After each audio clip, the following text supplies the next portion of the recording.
You're listening to the Small and Supercharged podcast with Ria Freeman, episode 140. On today's podcast, I am delighted to be joined by Verena, who you may know better as the girl about the yard. Thank you so much for joining us today. Hello, very good to be here. And you've got the most beautiful backdrop of a beautiful room with the loveliest colour blue, I have to just say. Oh, well, I don't know. It's kind of like a pastel-y blue. I mean, it's fine. But it wouldn't be I'm more of a red-green type of person. But it works. Look, it could be a lockdown project. It could be. Get that redded right up. So can you tell us about you and, well, basically about you, maybe before you set up the account or why you set up the account, or just give us a bit of background so we know all about you. So I set up Girl About the Yard as an account basically to step out of the environment of being lost and alone with horses. So I had the wonderful luxury of always being in a very kind of loving environment with horses. I was brought up on horses, first rode a donkey when I was 6 weeks old, strapped into a carrier, all that kind of thing. And it had always been a really positive environment for me with a lot of like happiness. You're out with your friends, you go riding for hours. No one really judged anything you had to say. And then I had a wonderful life change where I then got married and moved away from home and moved my horse into a livery yard. And there were 10 of us on the livery yard. And I discovered cliques. And I discovered that the equestrian world, unfortunately, has a level of cliqueness. So you might get the cliques who are like, yeah, we don't care about the rules, we just do whatever we want, which is one clique. And then you get the other clique that's like, you can't seem weak and like you don't know what you're doing because you've owned a horse, so you're even a horse owner if you don't know everything. And then you get the other clique who are like, I'm competition.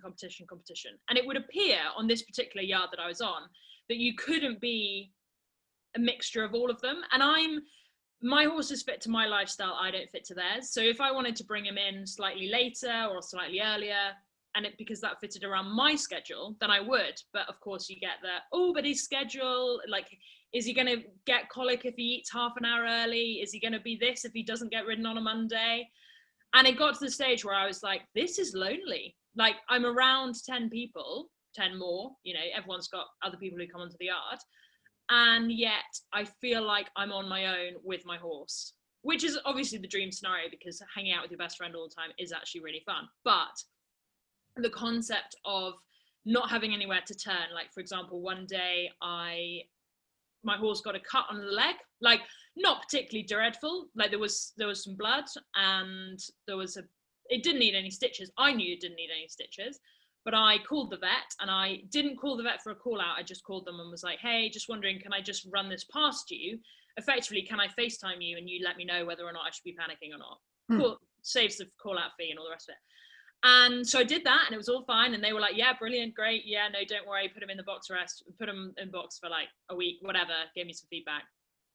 I then trotted off knowing that I was happy, my horse was happy, the professional was happy, and I was then cornered in the arena, there was like a feed room, coffee room thing, cornered in there and told, if you think that you're a riding instructor, you shouldn't have to call the vet. Oh my goodness. Yeah, so I then replied saying, oh, okay, thanks for your feedback. What would you have done? Oh, well, I would have just put him in in the box for a week or so. And I thought, okay, so I've gone and made myself happy and my horse happy, and that's wrong? Like, there were a lot of questions that went through my mind. That was just one illustration of how ludicrous the idea was. And I guess what I wanted to do, and I still want to do, like, I hope that my blog, Instagram portrays that, but I want to say, you're not on your own. Like, there are other people in the world who are rule breakers and don't have 8 billion rugs and don't choose to, I don't know, buy that over buying themselves a glass of milk. Like, it's that kind of ridiculousness that you want to eradicate, because actually those particular people, I personally feel those particular people are missing something else. And so they feel they have to take it out on you because something else isn't going right. Now, it's not in my position to come into the room and tell everyone what's going on. and be like, oh, you've got this issue, you've got this issue. But instead, it's the point of Instagram and Girl About the Yard and blog and Instagram and all the rest of it. It's just to say, guys, you're not alone. Like, you can separate yourself emotionally from that group of people, or from the alienation that you're feeling. I mean, my biggest question in life at the moment is, where has the love gone in the equestrian industry? Like, we've fallen in love with a four-legged animal. We sign up for what they can provide for us. We sign up for the routine. We sign up for dealing with an animal that can't speak back to you. And yet all we do is compete against each other. Who's got the newest rug? Who's got the best deal? Who's done this? Who's done that? And the long and short of it is, if my horse isn't going to jump a show jump, I can't turn around and say, babe, everyone else is jumping show jumps. You have to jump 2 meters. Otherwise, I'm not going to look cool. Because he doesn't read the rule book. Oh, it drives me mad. But anyway, that was the point of Girl About the Yard and why it started. And effectively just to come alongside people and just be like, there is another idea. There's another option.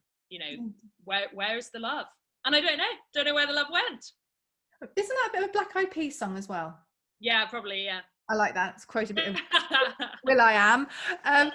No, that's really interesting. So when your horse lived at your parents', obviously you didn't have the yard culture. So that's correct, isn't it? Yeah. Yeah. But it was just when you went to the livery yard, you kind of thought, oh, because I suppose actually if you haven't been to a livery yard before, I've had the pleasure of working on a couple in previous times, so I can see the politics.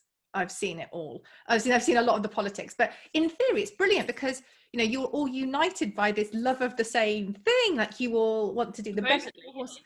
And you do see people who do have genuine friendships, but you do, as you say, you have this real range of people and their styles of management are different, and that's fine. Everyone can do what they like, but the problem is that you say you get that judged aspect as well. And you know, sometimes we do just have a real run of bad luck when our horses just decide to damage themselves every week, and it's not through anyone's negligence, it's just what it is. But there is that kind of weird pressure, isn't there?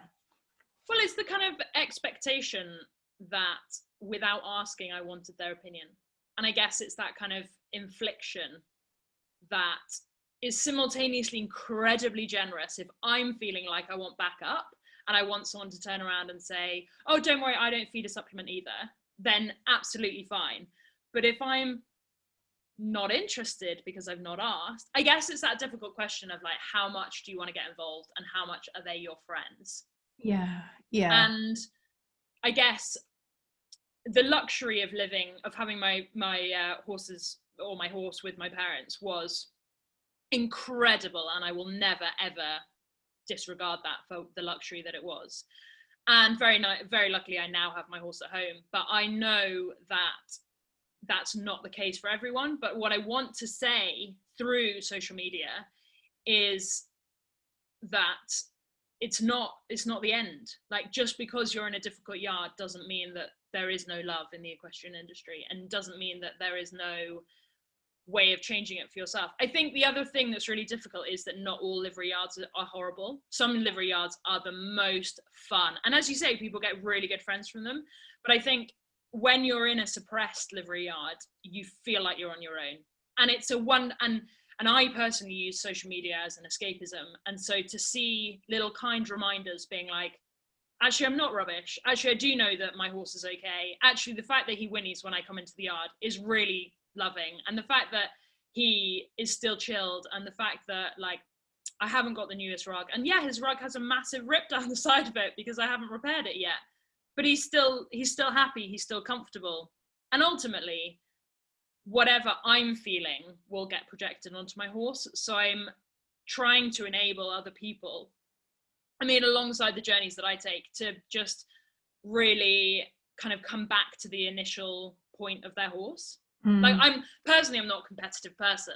So the concept of going out and doing dressage tests every weekend, or, you know, aiming to get to Olympics, I mean, sign me up if you're offering, but, you know, I'm not gunning for it and gonna ruin everything for it. I'm just here to have a bit of fun with my horse. It's my time out, my time with nobody else, my time with no judgment. I did the pony club when I was younger and was always shouted at for not wearing gloves, for not holding my reins when we were relaxing. But I definitely portray or inflict is a horrible word, but I basically want my horse to trust me in such a way that I can sit with my hand at the end of the buckle and it not be an issue. Like, I don't want to have a highly strung horse where we're kind of cantering through every field with no trust. I'd rather have the horse where I can pick up and choose where I want to go. But I think that's, again, like the freedom of having the love. And I'm like, I love my horse. This is the project I'm on at the moment. I'm not going to get to the Olympics, and that's fine.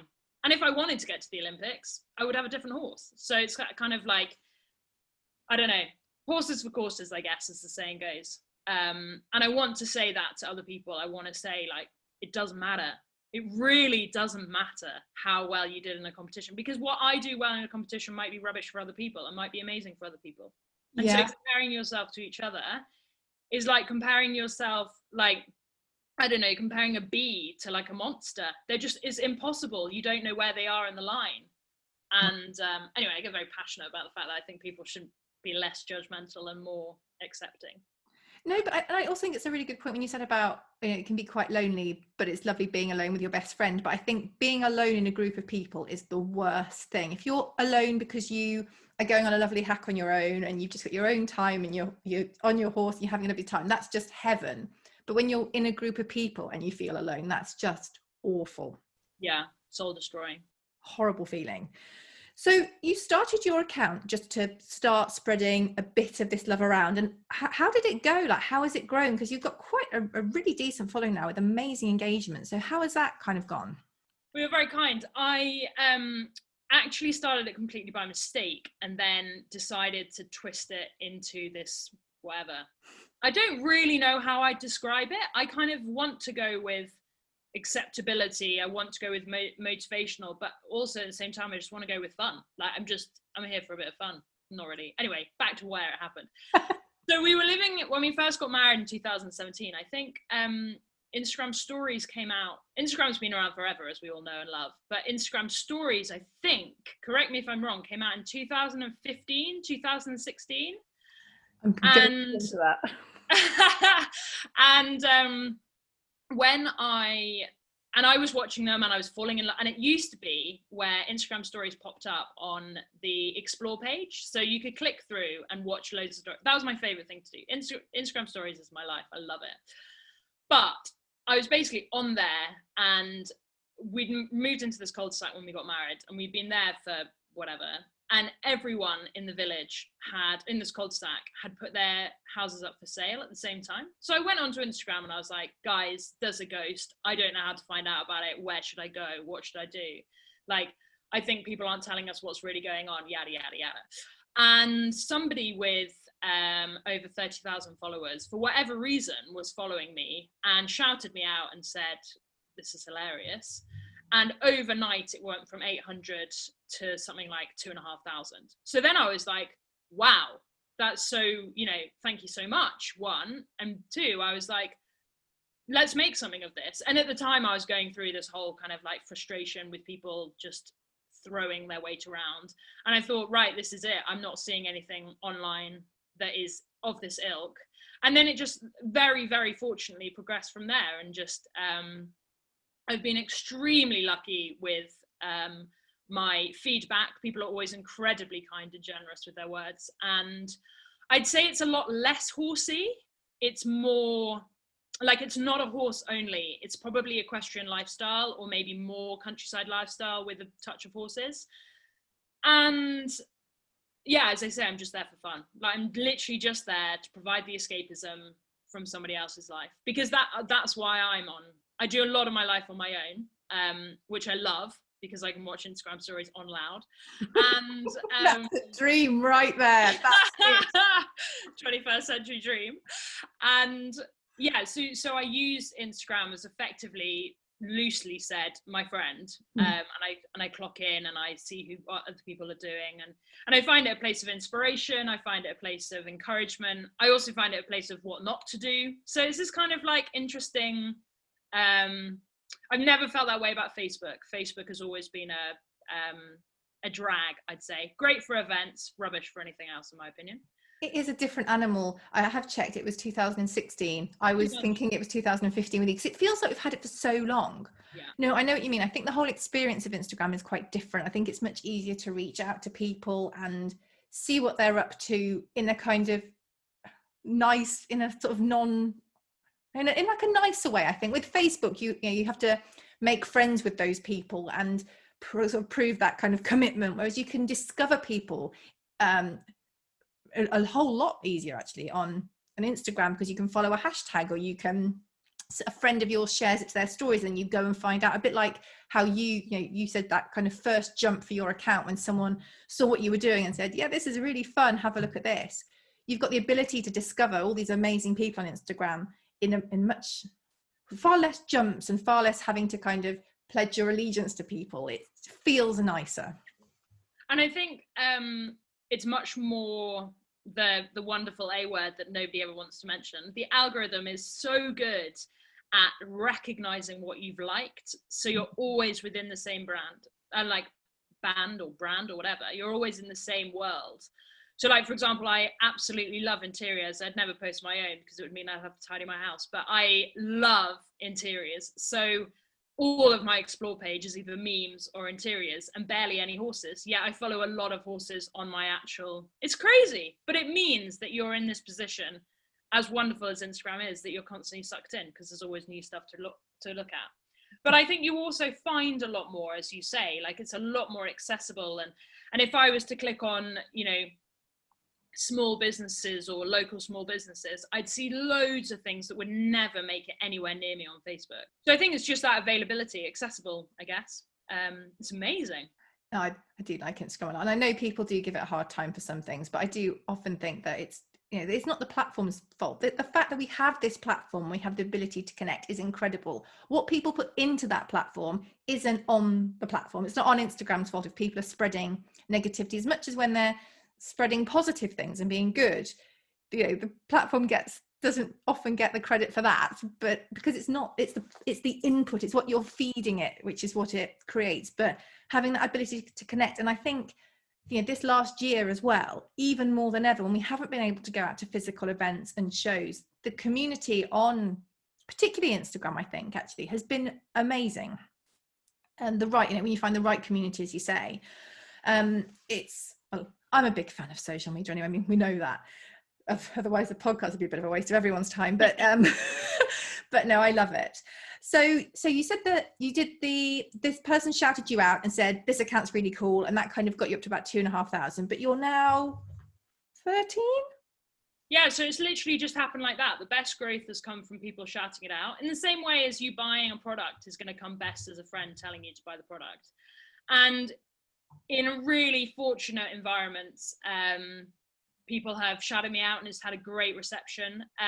Like you might have seen, I did some jokes, IGTV style videos, just because as much as the next man, I love seeing how people style their handbags, but I don't really have a handbag to style. So I thought maybe I'd style something that, a pair of jeans that everyone's got, that kind of thing. Anyway, it was all a bit of a joke and it seemed to do rather well.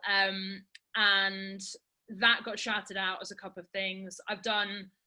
I do a regular input on a Monday night with the Archers Omnibus. That gets a shout out a few times. I love that. I love that you subtitle it too, because I can actually, when I'm, because I sometimes have to watch Instagram stories on silent, but at least I can see what's going on.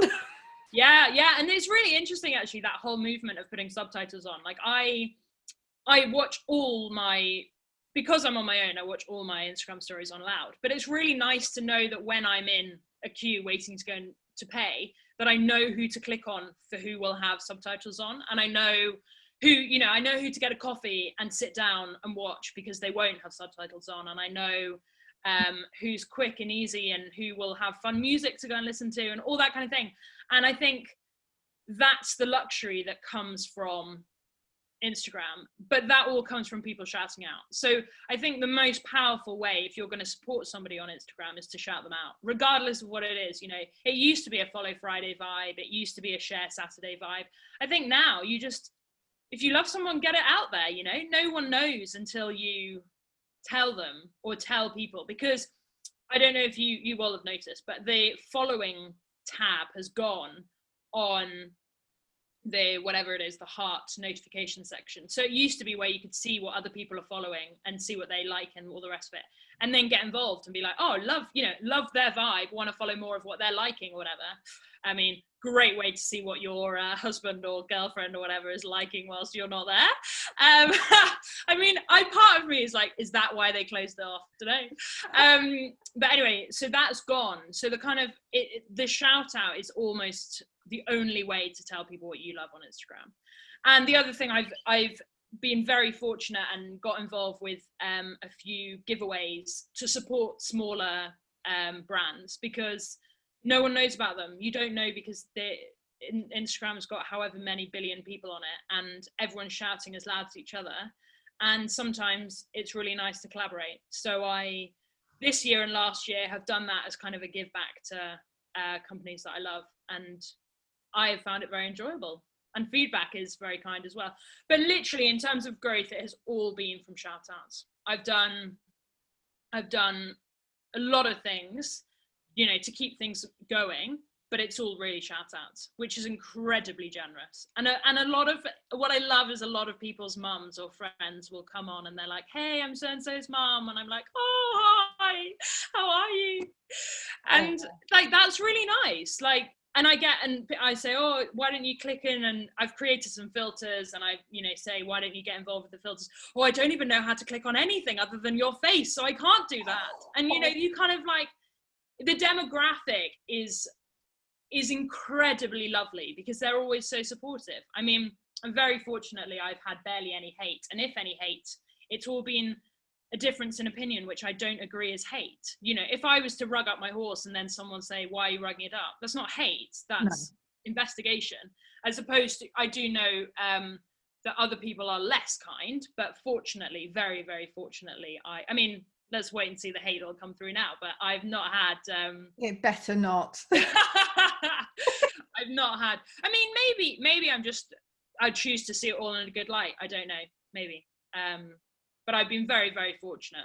Absolutely. But you do put out very, we talk about what you put out, you get back. You do put out kind of positive, kind, non-judgy, but also very funny. I do chuckle quite a lot. And I have to say, when I do watch your stories on silent, and I've got the subtitles, your facial expressions are sometimes just incredible. And your hand actions are they just make me smile, but not in a kind of, in a really lovely way, because it's like you're chatting to that. I mean, I'm wiggling my arms at you now, but it's like you're just chatting to that person. It's very much real life, and that word that gets overused. But when I see your account, it always makes me think of it about, you are authentic. You seem to just come as you are, say what you want to say. Obviously you're kind and aware, but there doesn't seem to be this sort of side or this, what you should say.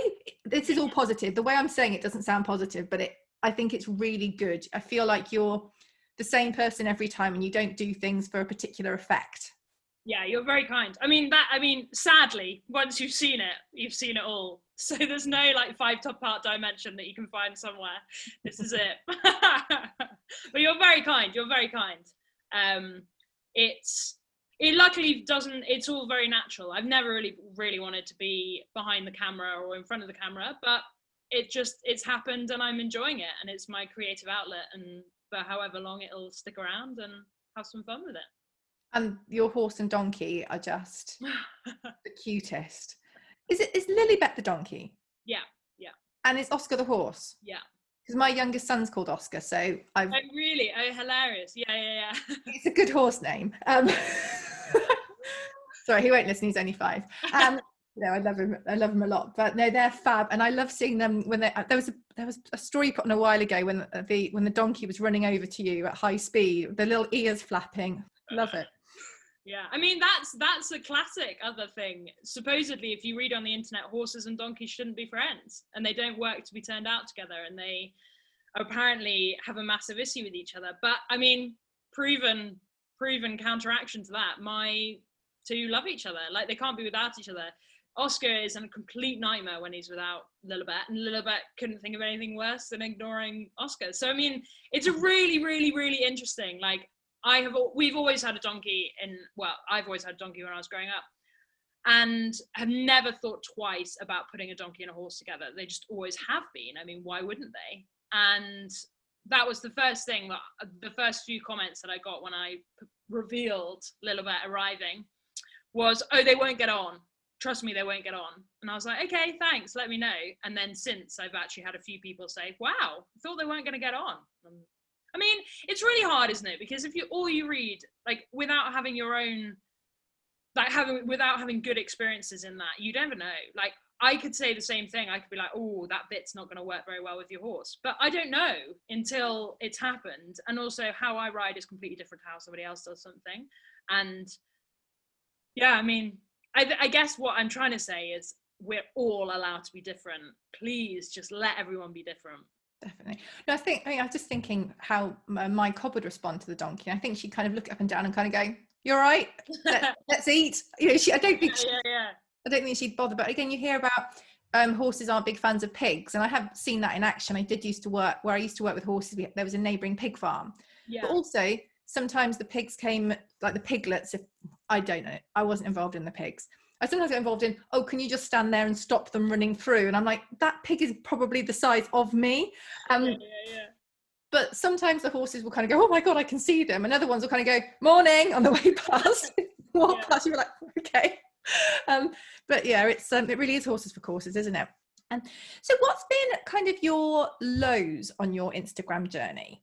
Or have you kind of not had any? And I know that some people's are very different. Obviously, some would be, oh, they had a troll or they had hate, but some could be when it just gets a bit too much. I think it's definitely been at different stages. There's been like different lows. So I'd say probably at the beginning, it was very like high adrenaline. Oh my word, things are moving. Like, what's going on? You know, this is exciting. But in the same thing as gossip getting out, like you become yesterday's news after a while. Sadly, everyone, sadly. And so it gets to the stage where you'll ride a really strong high and then it plateaus for a bit. And then you'll ride a really strong high, or you'll get invitations to do things. Like a massive high for me was my first ever gifted item. And then you kind of think the world's going to only go up from there. Unfortunately, bit of reality check. Things peter off again. But it's the same as getting, like, you know, getting a result from a university or something for that next month. All you talk about is that, and it's brilliant. And then you're like, oh, okay, back to reality. What should we do now? Yeah. And I think probably lows are a change in dynamics. So, for example, like this particular year has been quite an interesting roller coaster because people have quite rightly decided to go off Instagram until life gets back to normal, or we haven't really had anything to do this year. So it's quite hard to kind of push things or basically kind of self-motivate without the kind of energy of having things to look forward to at the weekend, for example. And I guess lows come in watching other people do things that you wish you could do. But again, you then have to look at it in the same way as, like, if I bought a racehorse and then was like, why am I not running around York Racecourse? I'd be like, pretty clear, I don't have a racehorse. But it's that same thing as being like, why aren't I getting those invitations? Or why am I not getting involved in that? And then you look at it and you're like, because I don't post about that kind of thing. Like, I don't want to create that kind of content, but I still want the invitation. There's this kind of like weird battle. I mean, I will freely admit to anybody and everyone that I am 100% addicted. Like, there is nothing I love more and hate more than being on Instagram. I will be on it for hours and hours and hours. And I really enjoy nerding out about it. Like at uni, I coded my own website, and I just love like all the kind of really deep, gritty stuff. And so the kind of uncontrollable aspect of Instagram is a massive low. Like, I want to know the coding for the algorithm. I want to know how it works. I want to know when the changes are happening. When you look at when it does an update and you look and you're like, where's everything gone now? Yeah. Where have all the things gone? Absolutely. I'm not the biggest fan of that, because you're like, oh, okay, well, I'll get used to it. But the first few weeks you're like, why isn't what? Oh yeah. Yeah, I remember massively. That. Or you kind of, or things change and then timings change, because then they, you know, they mess up everything else alongside it, or that it keeps crashing, and you're just like, what is going on? I tell you, nothing makes me sweat more, apart from when I attempt to run, than when Instagram starts being really slow or crashing on me. I'm like, what are you doing? What are you doing? Do I leave you alone? Do I keep making you work? What do I do? such an unknown quantity.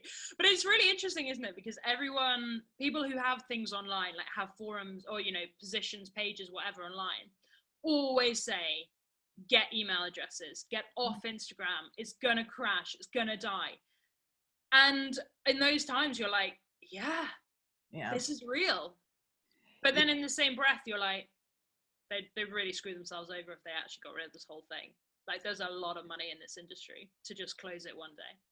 No, absolutely. I think it's just nice. I know I've obviously got a mailing list, which I do continue to build, but I think it's just nice knowing that you can contact those people. So if your account got hacked, or I mean, not that long ago, I spoke to the English stamp company who had their account horribly hacked, which they did get back. And it's an amazing, if it's an amazing story, the whole time you feel a little bit physically sick because you're thinking, oh my God, that must have just been horrific. But knowing that you can contact those people, even if, let's say you do get hacked or it does crash or something weird happens, it's nice to know, but it's not the same kind of contact at all. It's not the same animal. But I do think it does feel a bit like a security blanket having a bit of a mailing list. Now, also you talked about one of your highs being when you got your first gifted item, but can you talk us through some of the kind of, I'd say highs, but some of the things that really stick out for you on your Instagram journey so far? Because obviously you're just going to go on to do bigger and better and more amazing things. But to date, I mean, I know one that you went to that I went basically green with envy, but you see if you mention it. What was that? You went to the Dubarry. Oh, that was so fortunate. That was amazing. Amazing. All the aspects of it, not just the beautiful clothes, but the whole day just looked incredible. But tell us some of your highs, not just my highs for you. So weird, that came about really weirdly. Again, the reiteration of like, you don't know who's watching. So when this very lovely lady shouted me out at the beginning, I didn't know she followed me. I didn't know anything about her or anything of that kind of ilk. And she shouted me out and it went crazy. And the Dubarry team got in touch with me because I went to an event, an Insta-meet event, they called it, with an interiors lady who I went because I loved her and I really, really, really wanted to see whether she was the same in real life and what she had to offer. Like, she had loads of really exciting things in the event, and you basically bought a ticket. I then drove 4.5 hours to the location, went to the event for the day, drove 4.5 hours home. Absolutely brilliant day, met some really cool people. They were all interiors, so completely different to me, but it was certainly a brilliant day. And as a result of that, I spoke about it on Instagram, was like, whatever. They had this giveaway bag with a whole load of wonderful discounts and freebies. So I spoke about that. And off the back of that, the Dubarry team got involved and said, would you be interested in helping us run this event? We're going to bring in some people, but we'd like some, supportive backup. So I was like, brilliant, let's go. And so I was then kind of there as like, to just check that it went seamlessly in comparison to other things that I'd done, because they wanted the extra assistance. And so very kindly, as a result of that, I wasn't paid, I was gifted some boots. So incredibly wonderful opportunity from my position. I just got to talk on Instagram about things that I love and meet some like-minded people. I mean, it was dreamy. But I would say, I'll be really honest with you, if I don't write them down, I miss out, like I don't remember them. So like if you'd not said Dubarry, I probably wouldn't have said it, because it's like, I myself am a massive overthinker. So I'm like constantly grabbing for the next thing. So right now, I'm always thinking, oh, the next. I'm never thinking, I'm really, really bad at stopping and enjoying what's happened. So anyway, thanks for reminding me of the really fun one. So what have been the highs? I guess, those I've got really generously, I got invited to be involved with the virtual Windsor horse show online thing, and that was really fun. I did a style me video in those, in their kind of merchandise. I've been given some wonderful behind the scenes things, that some chats with people, some collaborations with people, some opportunities that I would never have been able to do off the back of Instagram. without the Instagram. I have been given a lot of opportunities writing wise, that again I wouldn't have had without having to have this portfolio. So I guess my kind of point is, you never know who's watching. You think you know who's watching, but you never know the opportunities and the chances that you'll get. I think my main highs are when people ask me questions and I give them feedback, and their answers are always, thank you so much for a detailed response. And that's the high. It's really mainstream, it's really boring, but that's the high. So if somebody says to me, Verena, I'm thinking of getting a donkey, whether they like to be companion horses, or how do you make sure that Oscar's so chilled when you're doing this and this? And to me, that's it. It reminds me that I'm really representing myself online, and I'm not massively, that I'm not showing a different side that isn't true to me. Or if people are really, really generous and they give feedback, you know, things, the really, really kind things are when people have said during lockdown, thank you for being so refreshing, thank you for being so real, thank you for being so consistent. And I'm just having fun my end. So to get a compliment off the back of having fun is so unbelievably kind. And those are the highest. Like, I genuinely think those are the highest, when the loyal, and I see their, you know, their likes and their comments coming in, and I just think, thank you, you've been here for ages, like literally ages, thank you so much for your support. And it's really it's cliched, but that's true. Like, no, that's lovely. Back DMs that just mean the most. That's really, really lovely, actually. And I'm not surprised by the answer, because that again, that makes me sound like I expect you to say, oh, I did this amazing big thing. But actually, isn't it lovely that the highs are when you have those amazing connection with people and you make that difference to them, you help them along their journey, which is actually why you started it up. Yeah. Because actually, I know you said before, you mentioned it with Oscar and his cut, that you are a riding instructor, so you have got that form to be able to share what you're doing. Obviously everyone can share what they like, but that additional experience and that additional level of knowledge as well, yeah, which is really cool. So thinking about the kind of influencer side of things, obviously you've worked with a lot of different brands over the years, but what kind of things connect them all? Because I know that you are very careful who you work with, quite rightly. So what's the kind of criteria for you when it comes to who you work with and why? I think I see a lot of brands who are very specific in who they want their ideal customer to be. And I don't judge that at all, but what I would say is it's difficult to be specific in order to know who is going to buy from you. Like, I understand perfect scenario. You've got a product and this is the person who needs the product. Ideal. But how that product gets from A in your warehouse to B, the customer, could be anyone. So the difficulty I find very much when I look at brands is when they go, oh, we're just looking for part A and part B. And I'm saying, well, what about girlfriend, boyfriend, lover, ex-wife, who's coming in and saying, well, I actually don't know if I agree with what they're trying to do here. I'm not going to buy product for B because B, I don't know if B would like that product. But there's this kind of like vicious cycle of kind of overemphasizing ideal client and ideal customer. And I think it's a very dangerous line to toe, because it's very sexy to have your ideal customer and very sexy to have your ideal client. And I totally get that. But I think putting all your eggs into one basket is a really dangerous thing. So the things that I look for in the people that I work in inverted commas with, they've got to be friendly. They've got to be polite in the way they deal with me. I think there's a mutual respect. We're both giving each other possibilities. We're both giving each other exposure. And I think I very much respect my followers and respect their input and their interest. And so I really want to reflect that respect by presenting them with something that I, as you know, as the buzzword, something that I would actually buy. But really, it's something that it's more than just what I would buy. It's a company that I would happily stand up and shout about in a public place. And somebody turns around and they say, well, did you know X, Y, and Z did this? And I'm like, that's fine. But what I've seen from the company, because I've done my research, is X, Y, and Z has done this as well.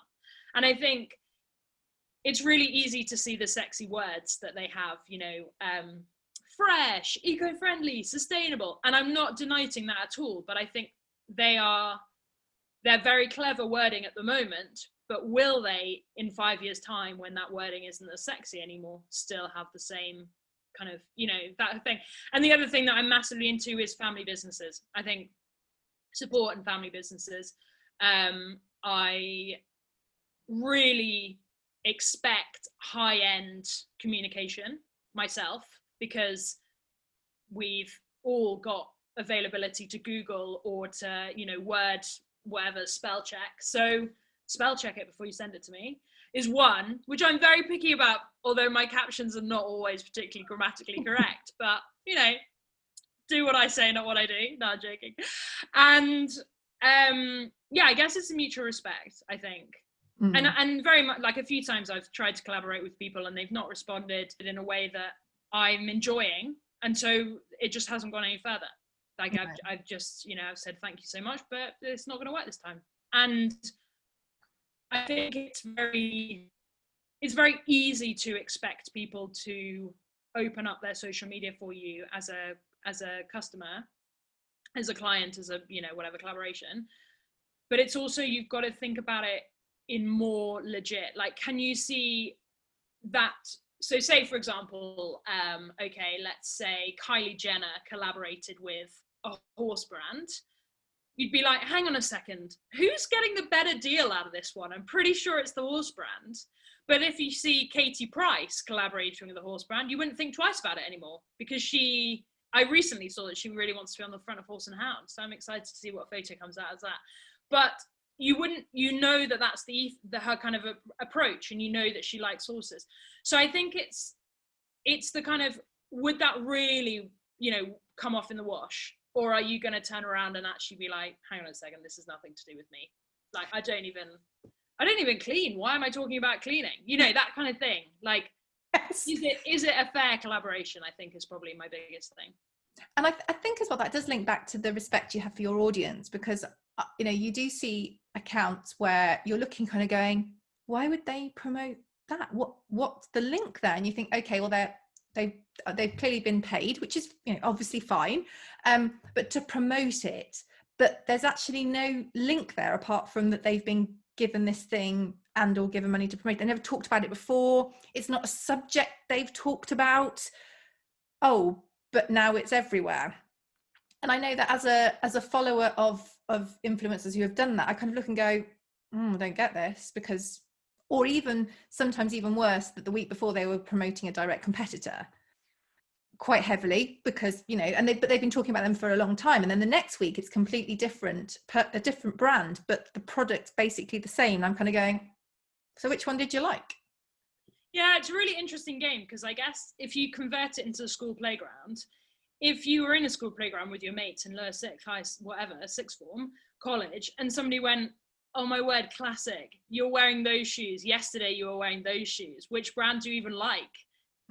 You'd be like, it would be like, yeah, that's a fair comment. But actually on social media, any comments like that are not understood in which way you talk about it. And there's kind of like this different respect or this kind of hierarchy where it's like, it's my platform, I do what I want with it.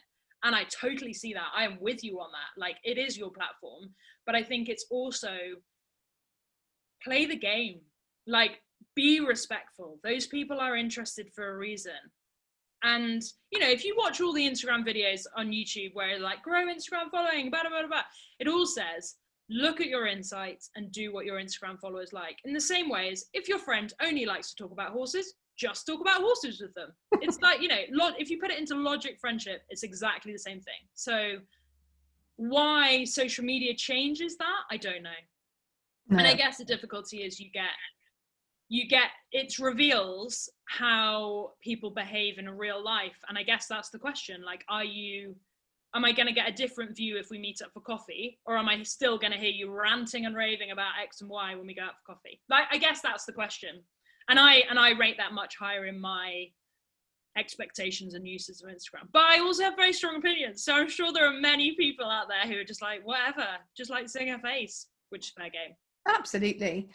So do you have any tips if someone's looking at what you've done? And obviously I think one of them is, don't just mimic people, you do you, which is obviously how you've built yours amazingly. But have you any tips for people in terms of things that have really helped you on the way, whether it's how you get your amazing images or you try different things or anything that you can give anyone?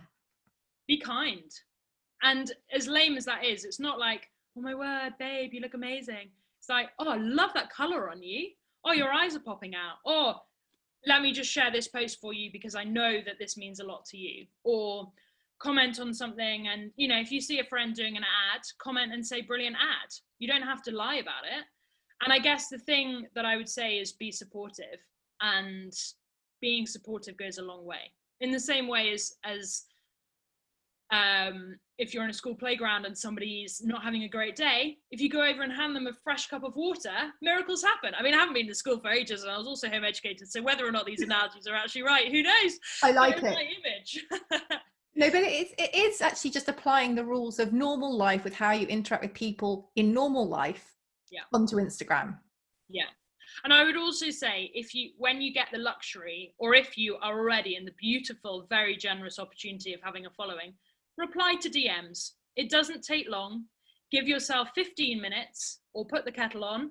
Whilst the kettle's on, reply to some DMs. People have taken time, they've taken energy, and they've taken effort to get that DM into your inbox. You don't have to reply saying yes. You can reply saying, sorry, this isn't my thing, but just reply. You'd hate it the other way around, so don't build up that issue. And the other thing is, don't send hate in DMs. It's just a waste of time. If you're going to send hate, put it in the comments and allow other people to retaliate for the person, because actually the human behind the person may be having a day that you don't understand. And I guess the other thing is, like, yeah, okay, they might be doing absolutely brilliantly on Instagram, but you don't know how they're doing at home. You don't know if they haven't got any fresh milk because they currently can't put one foot in front of the other for crippling sleep deprivation. Or you don't know if they have just lost a horse, or if they've just broken up in a relationship. So although Instagram looks like you're very much in their life, I'm really sorry, but you're not. And so you've got to be a lot more allowing, and you've got to step back and remember that although you think that you're unavailable to find, your IP address is logged to your computer and your phone. So if you get yourself into a tricky situation, the law can find you. I'm very sorry, but it's true. Like, you're not invincible.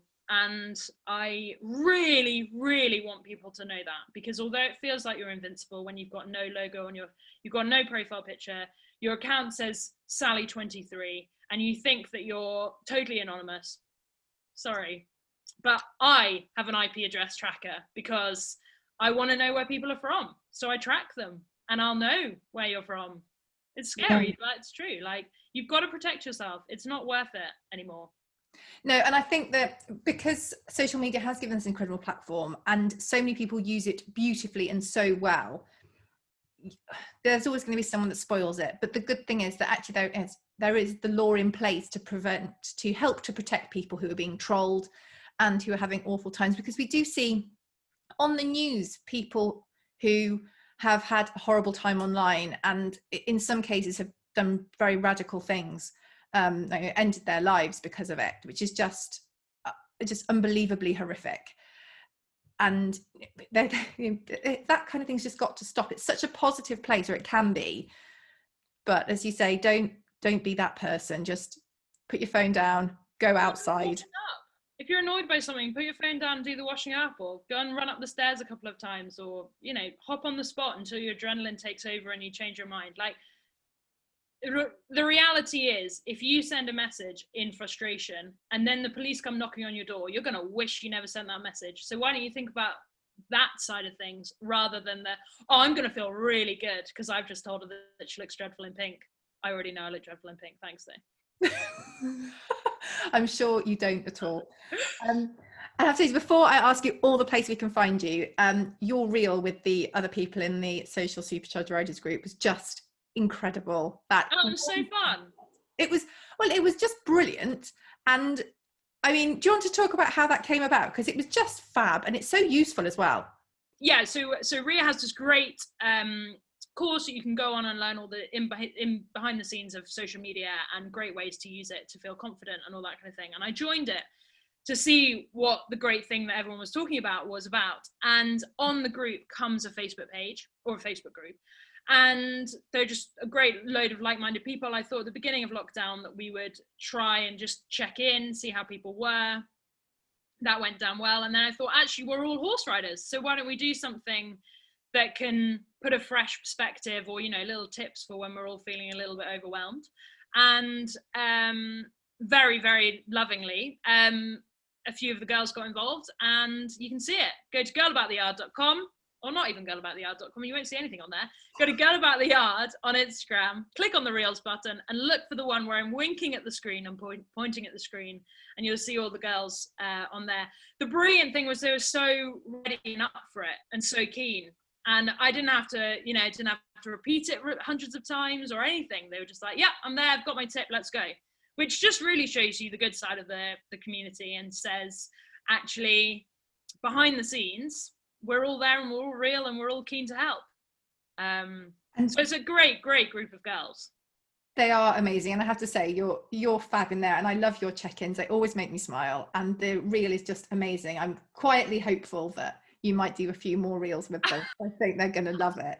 And your tack room makeover. Sorry, I said last thing. That's in my head with the amazingness of the tack room. I'd like my house to look like that. But that was beautifully documented. Was that a reel or was that IGTV? No, that was a carousel. So loads of posts, and then I did a